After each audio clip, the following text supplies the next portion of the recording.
I never thought I'd be that guy, the one who has to tell everyone they got played like a fiddle on their worst day. But here I am, and honestly, I'm still trying to wrap my head around it. It's like the ground buckled beneath me and I've been falling ever since. Everything I thought was solid, real, shattered in a matter of seconds. It started a few weeks ago, right around the time my dad passed away. The funeral was supposed to be a somber, quiet affair. I'd been holding it together pretty well, considering. My wife Lisa was there, holding my hand, whispering comforting words. I looked at her, and in that moment I thought she was my anchor. Turns out she was just waiting to stab me in the back. I noticed her acting weird that day, sure. She was more touchy than usual, and her eyes kept flickering to my brother, Mark. I didn't say anything at first. Maybe I was just too numb to notice. But then I caught her whispering in his ear during the funeral service. I saw the smile she gave him, a smile that didn't belong in a place like that. It made my stomach churn. After the service, I stayed behind with my mom, helping her clean up. I decided to take a quick walk outside to clear my head. That's when I saw them, Lisa and Mark, in the alley behind the church, pressed close, their faces inches apart. Their hands were tangled up, and the way they looked at each other made my stomach turn. I froze there, stunned, feeling my chest tighten. I didn't want to believe it at first. I told myself maybe I was mistaken, maybe it was nothing. But then I saw her mouth move, that unmistakable whisper, and I saw the way he responded. I felt my throat tighten and my fists clenched so hard my nails dug into my palms. I backed away quietly, heart pounding like a drum in my ears. I didn't want to blow my cover, not then. I had to get home, think, plan. But every step I took back, I felt a surge of anger, betrayal, and that sick feeling that I'd been played for a fool. She had sat next to me, cried with me, held my hand. All the while she was whispering promises to my brother. I got home and sat on the porch staring at the house. The feeling was like poison spreading through my limbs. I kept thinking, how long has this been going on? How many lies did I swallow? I knew I had to do something, something sharp but smart. Confrontation was inevitable, but I wanted to do it on my terms. I couldn't just storm in, rage spilling out. I needed proof. Something concrete. That night I sneaked into his room when he was asleep and found my answer. The evidence was right there, her lipstick on his shirt, a torn piece of her scarf caught on his dresser drawer.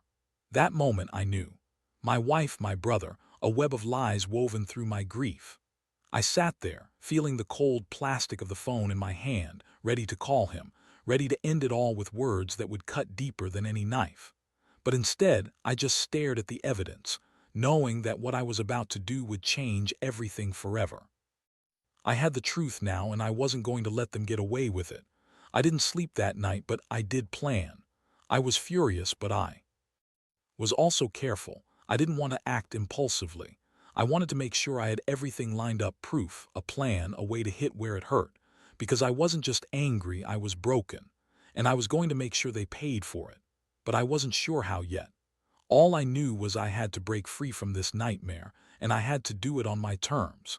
Next, I'll tell you what I planned and how I set everything into motion. The morning after I discovered everything, I felt like I was walking through water, slow, heavy, and hard to breathe. My mind kept replaying the images from the night before. Lisa whispering sweet lies to my brother, her lips curled in a smile I'd never seen for me. It was like a fresh wound that kept opening, bleeding out all the trust I had left. I went through the day on autopilot, pretending to be okay. I couldn't look at either of them the same way anymore. Every time I saw Lisa, I felt the betrayal burn behind her eyes, like she was laughing at me silently. Mark looked guilty, but that didn't really matter anymore. What mattered was how I was going to respond. I spent hours that day researching, planning my move. I knew I couldn't just confront them both blindly. That would blow everything up in my face and give them a chance to deny or spin it in their favor. No, I needed something more, something calculated. I had to hit where it would hurt the most without making myself look crazy. I started with small things. I installed a hidden camera in the living room. Nothing obvious, just something to make sure I had proof of their usual sneaky interactions. I also got hold of her phone when she wasn't looking.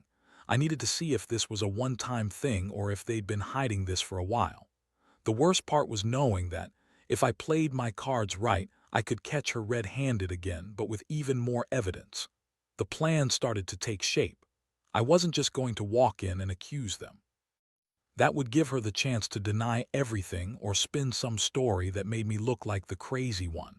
Instead, I wanted to set a trap, something that would force her to come clean or at least make her reveal her true colors. I began by planting subtle hints. I told her I was going out to meet some friends, but I really headed to the local bar, where I knew she'd never suspect me. I started texting Mark, dropping little questions about whether Lisa had been acting differently lately. I kept it casual, but I made sure he knew I was onto him. I didn't want him to get nervous, but I needed him to slip up, maybe say too much. The key moment was the day I knew she'd be alone. I told her I was going to work late. Inside, I was boiling, but I kept my tone calm. I wanted her to think I was just another fool, unaware of her lies. I was already picturing her face when I finally called her out, and honestly, it made me sick with anticipation. That evening, I waited at the window, watching her walk out the door. I slipped the camera into my pocket and headed to the bar. I sat quietly, trying to block out the knot tightening in my stomach. The noise was loud, drinks clinking, people laughing. But I kept my eyes on the street. Minutes later, I saw her, walking quickly toward the alley behind the bar, just like I knew she would. She looked around nervously, then slipped into the alley with Mark. My stomach dropped. I took out the phone and started recording. I wanted undeniable proof, not just my suspicions. Their voices were muffled, but the visuals told the story: a kiss, a touch, whispered promises. I saw her lips curl into that same smile I'd seen before, the one she used to fool me. I felt a cold rage bubble up, but I kept recording. I knew I had everything I needed now. Evidence was in my hands, thick and clear. I'd waited long enough. It was time for the showdown. I didn't plan to just walk away. I wanted to make sure they knew exactly what I thought of their betrayal. I'd come prepared to confront, but I'd also come ready to make it hurt. The kind of hurt that stays with you long after the words are spoken. As I hit stop, I felt a strange calm settle over me. I was no longer the betrayed husband. I was the one with the power now. They thought they could screw me over and get away with it. Well, not anymore. I was about to turn the tables, and I wasn't going to hold back. Next, I'll lay out exactly how I planned to use what I had gathered and what I was about to do. The next few days were a blur of planning and adrenaline. I kept reviewing the footage I had recorded, feeling my stomach tighten every time I watched Lisa and Mark together.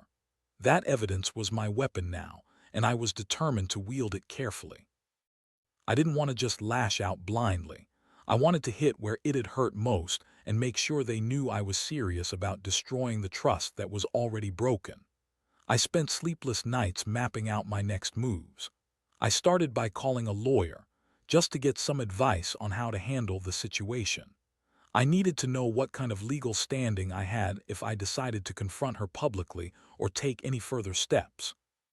The lawyer was surprisingly straightforward, telling me, "You're within your rights to file for divorce, especially with proof of infidelity. But if you want to make her suffer, you've got to be strategic." That was the word I needed: strategic. I knew I couldn't just blow everything up without a plan. Lisa was manipulative, cunning even. I had to be smarter. I decided on a two-pronged approach. I'd confront her directly, but I'd also prepare for the fallout, just in case she tried to spin her way out of it. I also made copies of the footage and hid them in a safe location, just in case she or Mark got wind of my plans and tried to destroy the evidence. I didn't want to be caught off guard. I kept the phone with the recordings close, hidden where she wouldn't find it, always knowing that this proof was my ultimate trump card. The confrontation day arrived sooner than I expected. I told her I needed to talk, that it was serious. Her face was calm, too calm, like she already knew what was coming. I could feel my stomach turn, realizing she was prepared, maybe even expecting this. I was furious, but I kept my voice steady.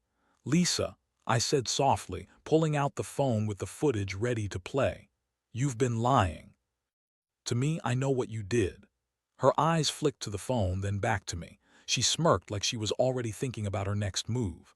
"What are you talking about? You're overreacting." "No," I snapped. "This isn't overreacting, it's betrayal. I have proof. I pressed play and the videos filled the room with their silent, damning truth. Her face paled, then reddened with anger and shame. Mark's face appeared on the screen, caught in the act. My fists clenched so tight I felt my nails digging into my palms.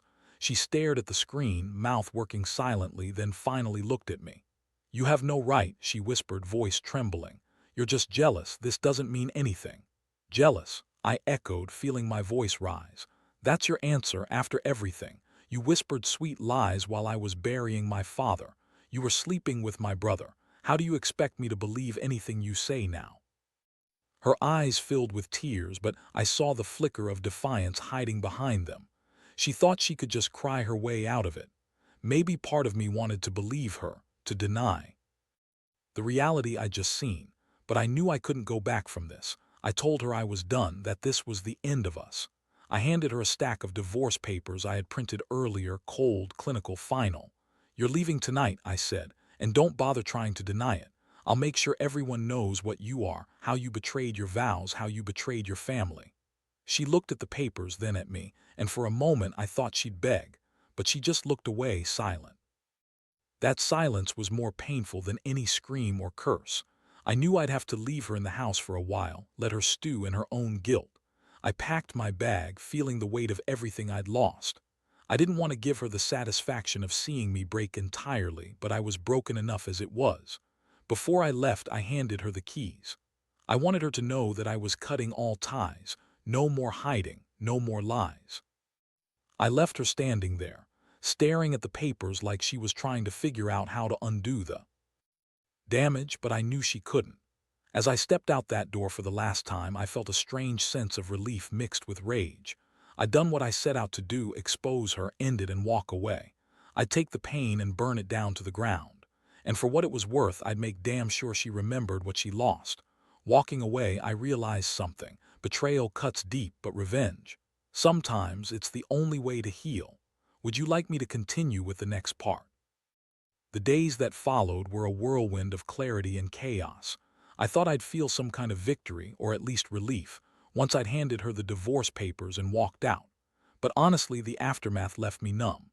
There's a strange quiet that settles in after a storm, and that's exactly how I felt, like I was standing amidst the wreckage of everything I once believed in. Lisa called obsessively, trying to plead, to apologize, to explain. The first few times I didn't answer. I'd stare at her number on my phone, feeling the bile rise in my throat. Every word she said sounded hollow, rehearsed. I knew her game. She wanted to manipulate her way back into my good graces, but I wasn't buying it. She'd already crossed the line, and I was done with her lies. Mark, on the other hand, disappeared. I guess he was smart enough, or maybe just scared enough, to stay quiet. I didn't see him around much. I didn't care. The damage was done. I'd won the battle, but the war inside me was far from over. I was left staring at the empty space where my marriage used to be, feeling the weight of betrayal crushing my chest. But I wasn't just going to sit around and drown in misery. No, I'd learned one thing from all this. I needed to take control. That's what revenge really was, taking back the power they tried to strip from me. I started making plans, silently, obsessively. I knew I had to do one last thing to make sure they understood I was serious about walking away. This wasn't just about hurting her, it was about reclaiming my dignity. I found out where Mark worked, a small office downtown. I didn't want to confront him there directly, not yet.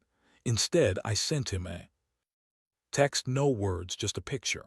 It was the footage from the night I caught him and Lisa, a clear, undeniable record of their betrayal.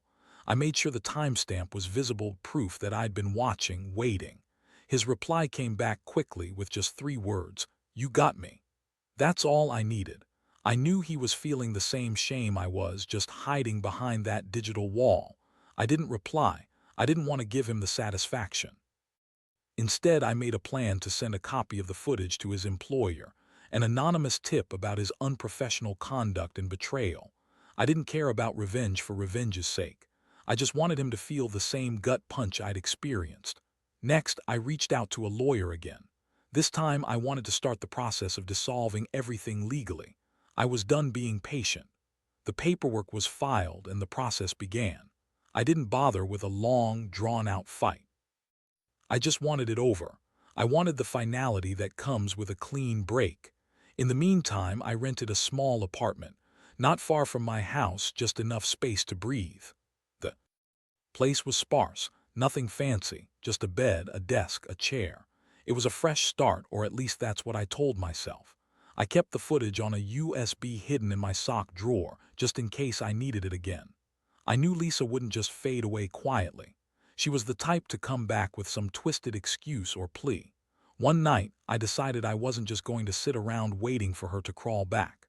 I wanted her to see I was serious about walking away for good. I bought a one-way plane ticket, a ticket to anywhere but here. I sat on my new bed, staring at the screen, imagining her reaction when she found out I was leaving town. I wasn't going to give her the satisfaction of knowing exactly where I was heading. She thought she had broken me, but I was just getting started. I handed over the keys to the house as the final act. I met the new owner, handed her the keys, and told her to fix the place up. No explanation needed. I wanted her to see I was done. No ties, no regrets, just a clean break. As I was walking out, I looked back at the house. My house, once full of memories, now just a shell of what it used to be. I felt a strange mix of liberation and emptiness. I'd exacted my revenge, I'd exposed her lies, and I'd moved on. Or at least I hoped I had. But what I learned from all this, more than anything, is that betrayal cuts deep, but sometimes the only way to heal is to cut the cord completely. That's what I did. I cut her out, I walked away, and I took my power back. Would you like me to continue with the next part? The silence in my new place was deafening at first. No more footsteps upstairs, no more hushed voices that used to fill the house with life.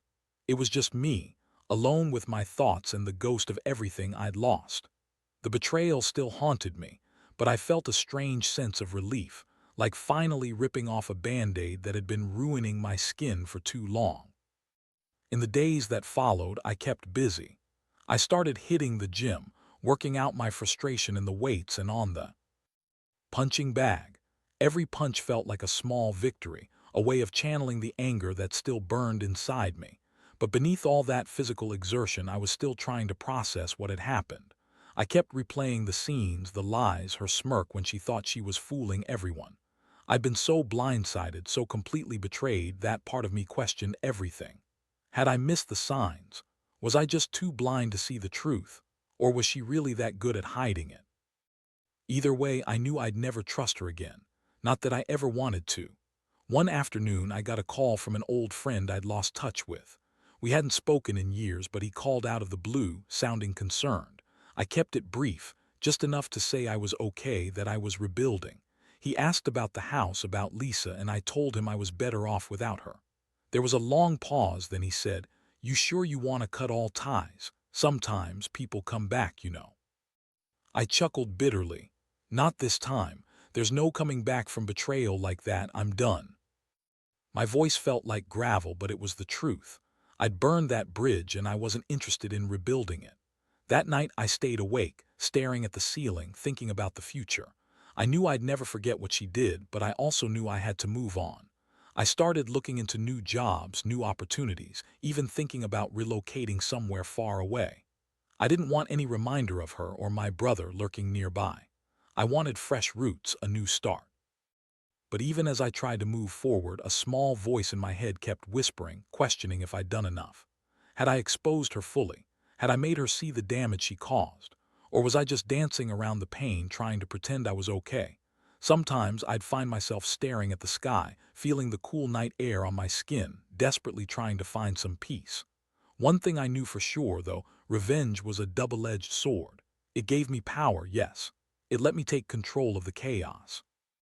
But it also left scars I'd carry forever. Still, I refused to let her win by walking away in silence. I wanted her to remember what she lost, what she threw away. I wanted her to feel the weight of her lies every time she looked in the mirror. As the weeks went by, I started to rebuild what was broken bit by bit, piece by piece. I kept the footage safe, just in case she tried to come back with some fake apology. I knew better now. Trust was gone and she'd lost her second chance with me. Now it was about reclaiming my life, my dignity, my peace. I've learned that revenge isn't always about revenge. Sometimes it's about setting yourself free and making damn sure the other person feels the loss. That's what I did. And honestly, I've never felt so alive, so in control, even with everything I lost. Would you like me to finish with the final part? The final step was the hardest, but also the clearest. I had spent so much time planning, executing, and rebuilding that I almost forgot who I was at my core. The betrayal had shattered everything I believed about love and loyalty, but it also forced me to face who I really was, stronger than any lie, more resilient than any betrayal.